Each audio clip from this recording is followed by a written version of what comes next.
What's up, team? Welcome to the video. Just got out of the shower. Prior to that, had a massage from Vicky, the silent assassin in Chinatown, who went hard at my L, like where thoracic and lumbar vertebrae meet, and like just to the right side, there's a rope, we would call it. Feels like a rope. It's not really a rope, but she went in hard. If you saw yesterday's video, you know what I'm talking about with the myofascial release. During my massage, I thought of moments in my life where I was happiest. Not intentionally, like my mind was wandering, and there were a few moments and they shared something in common, and it's controllable, and it's something I want to share with you, and I think it's interesting because it was a slight aha moment for me. So, if you've heard of Josh Waitzkin, he is a chess prodigy / dude who is very smart and obsessed with learning, who Tim Ferriss is constantly hyping. And they're buddies. Tim talks about learning a lot in his content, and I've never understood it. Like, I just glaze over at the word learning. It makes me think of elementary school. It has unfond like memories for me. But I realized that many of my happiest, best moments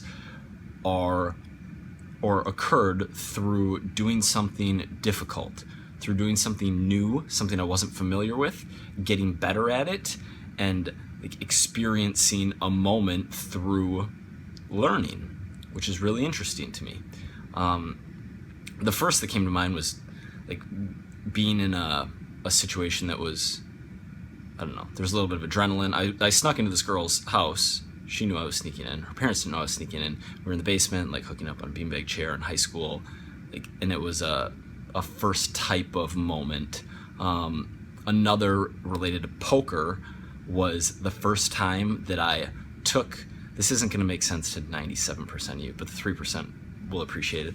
I took a very obscure line, check raising this river as a bluff, and against a really good player in a spot where I never would have made a move like that, because I was like, I can rep so much in this spot, and he folded. And for those of you who don't know, it's just like it was an aha moment. Another more relevant example was the first time I felt my back during pull-ups.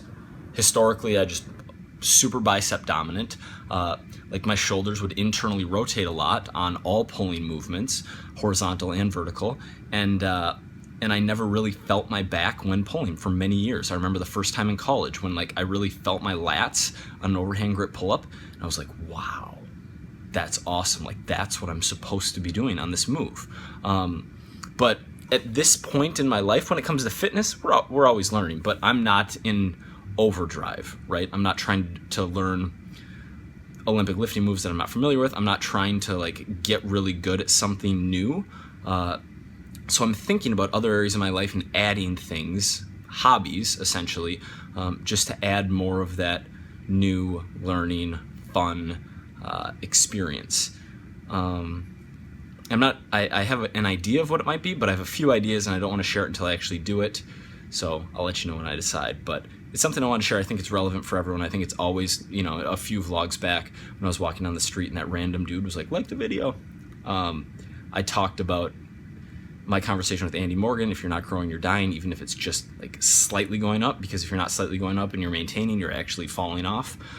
So adding something just to stay sharp, and I finally know what Tim Ferriss is talking about with the whole learning thing. So those are my thoughts for the day. Please hit the like button on this video too. Appreciate you guys watching. See you tomorrow.